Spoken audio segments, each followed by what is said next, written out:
Prizori praznih javnih prostora koje smo ovih posljednjih mjeseci, od kako se čuvamo od virusa korona, mogli da vidimo u našoj svakodnevici, mogu nas podsjetiti i na dokumentarni film Homo sapiens austrijskog reditelja Nikolausa Gerhaltera.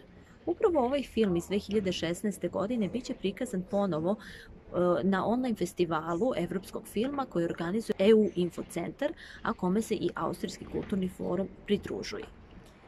Nikolaus Gerhalter kroz prizore statičnih, ogromnih prostora bez ljudskog prisustva, kao što su hale, gradovi, ulice na kojima se asfalt kruni i koje polako osvaja vegetacija, pokušava da prikaže jedan od mogućih scenarija kako bi planeta Zemlja izgledala nakon što čovečanstva više ne bi bilo. Preporučujemo da pratite Instagram profil i Facebook stranicu EU Infocentra i Austrijskog kulturnog foruma radi informisanja o više detalja.